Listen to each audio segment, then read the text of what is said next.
Section 1. The Mockery. November 1942. North Africa, near El Alamein. The desert shimmered beneath the morning sun, endless waves of gold and heat.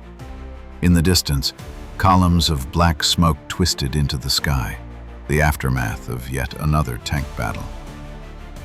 Beside a smoldering Panzer IV, Major Karl Schaefer of the Wehrmacht's 15th Panzer Division wiped the sweat and dust from his face.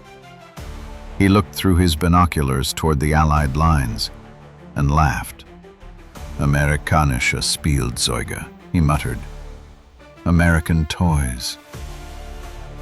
On the horizon, a formation of squat, oddly shaped tanks advanced across the dunes. Their turrets looked too small for their bulky hulls, their tracks narrow and awkward in the sand. The Germans had heard about them. The new M4 Sherman, a mass-produced American tank that had just begun arriving in Africa under the Lend-Lease program. Schaefer turned to his lieutenant. "Look at them. Tall, thin armor. A gun barely fit for a Panzer III.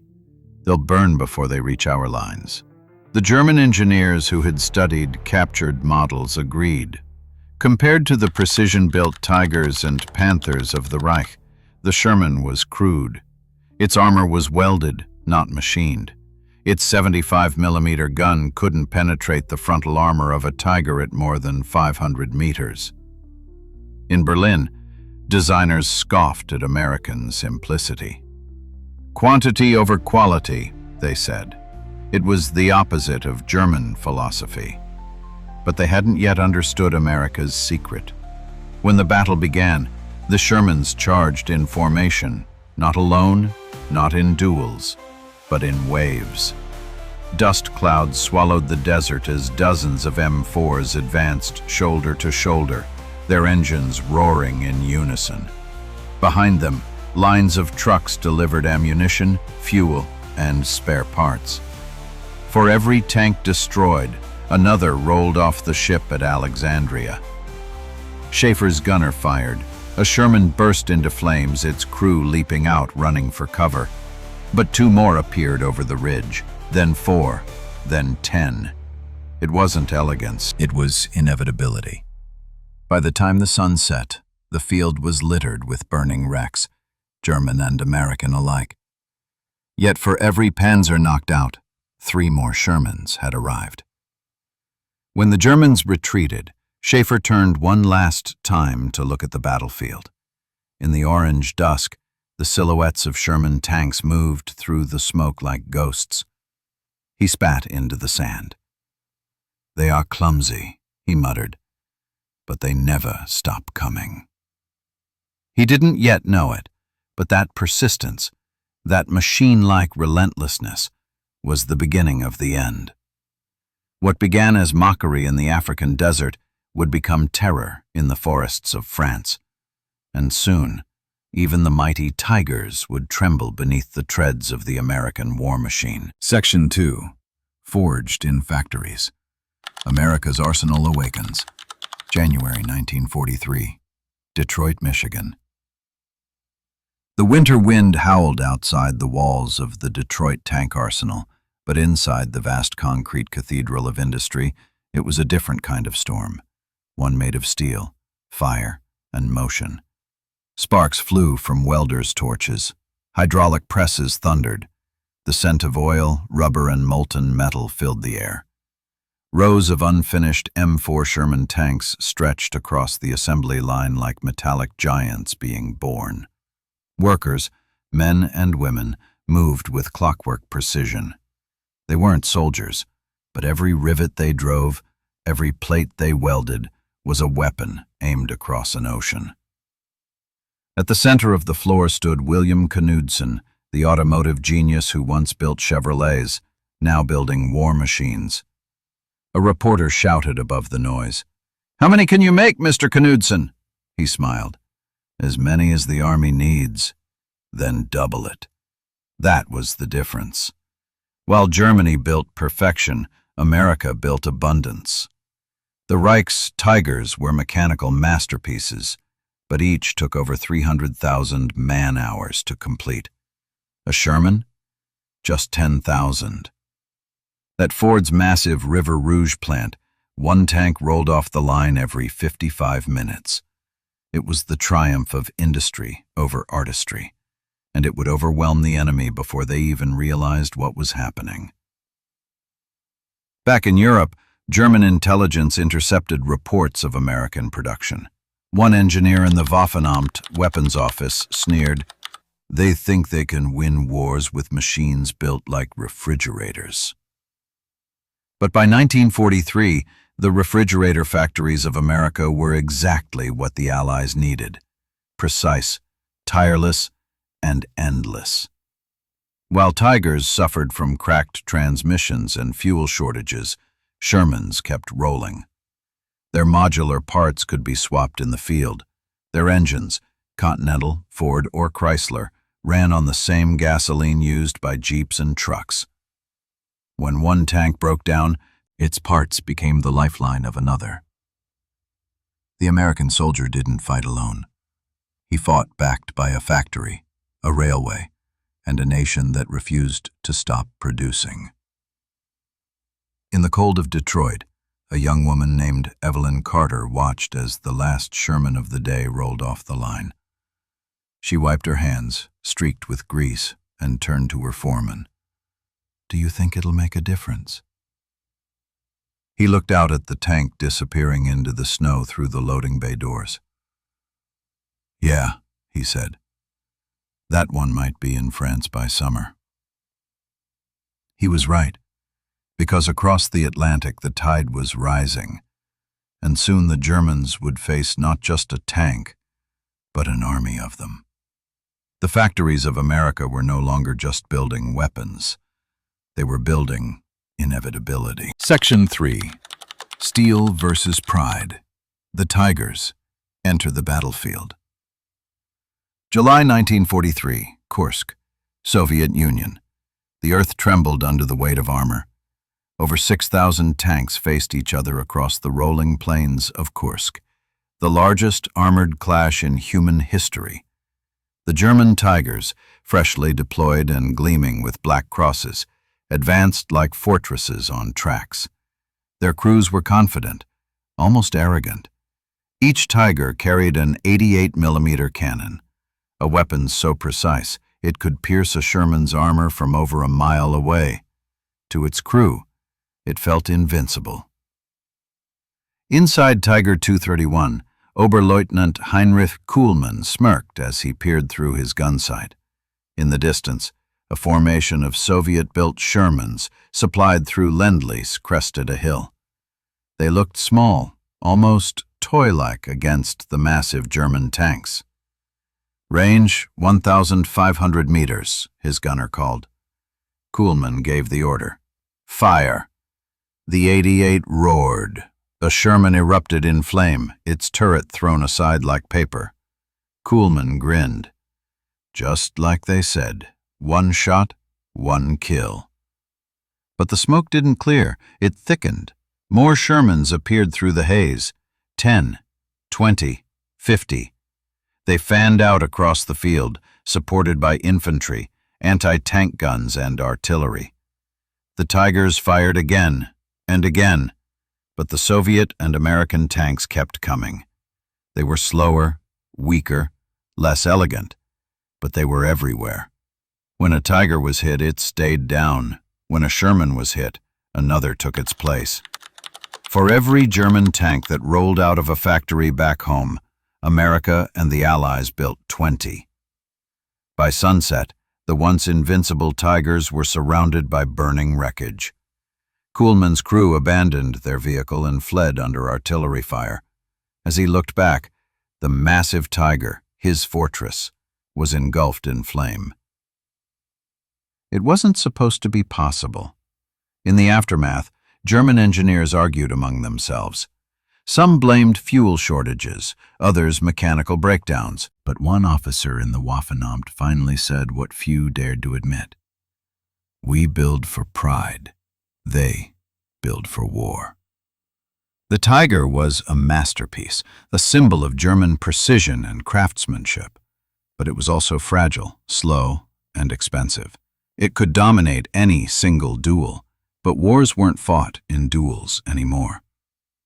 By the end of 1943, the Allies had learned the Tiger's weaknesses.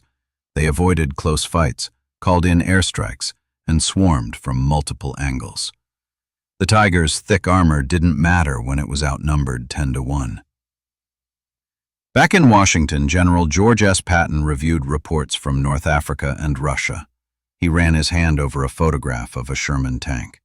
"It ain't pretty," he said with a grin, "but it'll get us to Berlin." And he was right. The Sherman wasn't a tank of elegance, it was a tank of momentum. The Tiger symbolized German pride. The Sherman symbolized Allied progress. And soon the two would meet face to face, not in the desert, not on the steppe, but in the hedgerows of France, where the myth of invincibility would finally die. Section 4. The Invasion. Normandy's Iron Tide. June 7th, 1944. Normandy, France. The beaches still smoked from the landings the day before. The air hung heavy with salt, cordite, and the stench of burning oil. Along the shoreline, wrecked landing craft lay half-submerged in the surf, twisted metal skeletons marking the price of D-Day. And yet, through the chaos, they came. The Shermans. One after another, the amphibious M4s crawled off the landing barges, treads grinding against wet sand and shattered steel. Painted across their hulls were white stars, symbols of an army that had crossed an ocean to reclaim a continent. From the cliffs above, German observers peered through binoculars. Among them stood Oberstleutnant Hans von Müller, a veteran Panzer officer. He turned to his artillery commander. "They brought the same tanks from Africa. They'll die the same way." But as the morning mist lifted, he saw something he hadn't expected. Hundreds of them, Shermans in columns, stretching as far as the eye could see. They rolled through the surf, up the beaches, through bomb craters and broken wire, an unending tide of steel. From the hedgerows beyond the beach, a Tiger opened fire. Its first shell ripped through a Sherman, setting it ablaze. The German crew cheered, but only for a moment, because as one tank burned, 3 more appeared behind it. American radio chatter filled the airwaves. "Hit from the left flank! Keep pushing! Don't stop the line! Air support inbound!" Above them, the howl of P-47 Thunderbolts tore through the clouds. Rockets streaked downward, smashing into the Tiger's position. The explosion threw dirt and flame into the air. When the smoke cleared, the Tiger was gone, its armor no match for combined firepower from land and sky. Von Müller watched in disbelief as the Shermans surged forward through the bocage. They weren't fast, they weren't elegant, but they were everywhere. "How many of these do they have?" he muttered. His adjutant replied quietly, "Enough to never run out, sir." By nightfall, the Shermans had pushed 5 miles inland. The Tiger units, once the terror of Europe, were now scattered and hunted. Their engines overheated, their transmissions jammed, their crews exhausted. The next morning, as American engineers repaired tanks in the field, General Omar Bradley stood beside a column of Shermans heading toward Saint-Lô. He looked over at his aide. "You see that?" he said. "That's what wins wars. Not one tank, but 10,000. In the fields of Normandy, the myth of German superiority was being buried, not by genius, but by grit. The Germans had designed the perfect machine, but the Americans had designed the machine that couldn't stop coming. And soon, even the mighty Tigers would find themselves outmatched, not by power, but by persistence. Section 5. The Forest of Giants. Shermans versus Tigers in France. August 1944. The Falaise Pocket, France.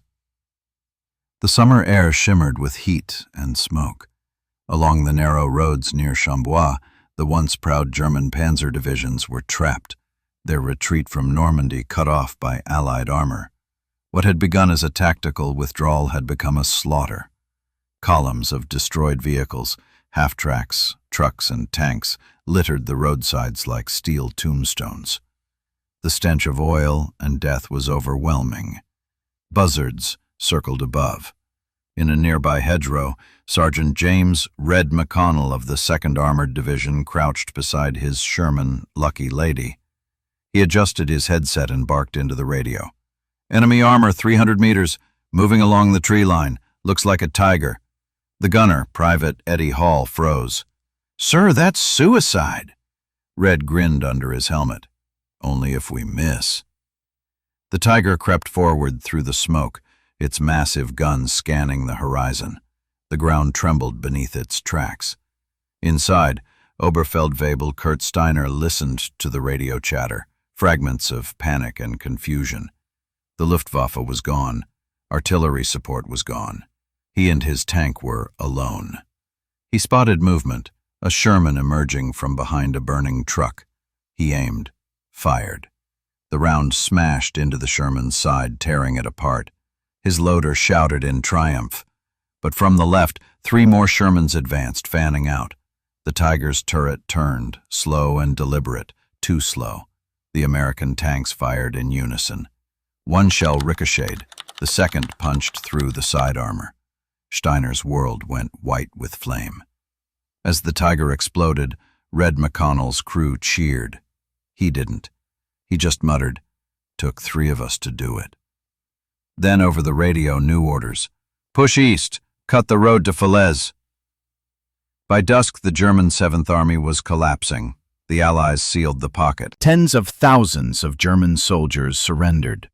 The remnants of Hitler's once invincible armored corps reduced to smoke and twisted steel. Captured officers stared in disbelief at the endless rows of Shermans rolling past. One whispered, almost to himself, "It's not war. It's a factory." Back in the States, that factory never stopped. At Grumman, at Ford, at General Motors, assembly lines ran 24 hours a day. Every hour, another tank was born. Every crate of ammunition, every spare part, every gallon of fuel arrived exactly where it was needed. Germany fought with desperation. America fought with production. In the wreckage of the Falaise Gap, the truth was clear. The Tiger was the perfect weapon. But the perfect weapon cannot win an imperfect war. As the smoke rose over France, McConnell leaned against his Sherman, watching the flames fade into the distance. "You know," he said softly, "somewhere, another one's already being built." And he was right. In Detroit, another Lucky Lady was already on the line, waiting for a new crew, a new battle, and another day of war. Section 6. The Pacific Contrast, when Hellcats ruled the sky. October 1944. The Philippine Sea. The horizon glowed orange as the morning sun rose over the endless Pacific. Aboard the USS Enterprise, the deck crew rushed between roaring engines and swirling propellers, preparing for launch. The air reeked of fuel, sweat, and salt. It was chaos, but it was organized chaos. On deck stood Lieutenant Commander David McCampbell, the U.S. Navy's top ace. His Grumman F-6F Hellcat, marked with 13 victory flags on its fuselage, gleamed in the early light. As he adjusted his oxygen mask, his wingman leaned over the cockpit edge. "They say the Japs are sending everything they've got." McCampbell nodded. "Then we'll send them home." Moments later, the Hellcats thundered into the sky, 100 of them, climbing in perfect formation. Below them, the largest carrier fleet in history advanced, toward the Philippines. Ahead of them, hundreds of Japanese aircraft approached from the east. Zeros, dive bombers, torpedo planes. A desperate armada of dwindling might. At 10,000 feet, radar reports came through. Enemy bearing 090, range 70 miles. McCampbell keyed his mic. Fighters, follow my lead. Let's go hunting. What followed would be remembered as the Great Marianas Turkey Shoot. The Zeros dove in from above, their engines screaming. But they were too light, too fragile, relics of an earlier war. The Hellcats, built like flying tanks, absorbed hits and struck back with 650 caliber Browning machine guns. Tracers lit the sky like molten rain. McCampbell's Hellcat rolled into a dive, firing a burst that shredded a Zero mid-turn. He didn't stop. He banked right, gunned down another, then another. His radio crackled with frantic chatter. "I'm on one's tail! Scratch another, bandit! Hellcats, regroup at Angels 15. In the chaos below, the difference between nations was visible in every cloud of smoke. The Japanese pilots fought with heart, but their planes were outdated, their tactics predictable. Many were barely trained. Some had less than 100 hours in the air. By the end of the day, 346 Japanese aircraft had been destroyed. American losses, 30. From the bridge of the Shokaku, Admiral Jisaburo Ozawa watched the slaughter unfold. His face was pale. He turned to his staff and whispered, "They've replaced their pilots with machines." But it wasn't machines. It was method, training, discipline, logistics, the quiet weapons of victory. On the Enterprise, McCampbell climbed out of his cockpit, face streaked with oil and sweat. He had downed 9 aircraft in a single mission, a record that would stand for decades. He looked out at the burning horizon, where the last plumes of smoke rose from sinking Zeros. "They laughed at this plane once," he said softly. "They're not laughing anymore."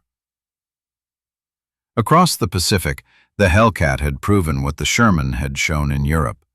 Wars were no longer won by brilliance or bravery alone, but by endurance, precision, and relentless production. The age of the warrior was ending. The age of the machine had begun. Section 7. The Lesson.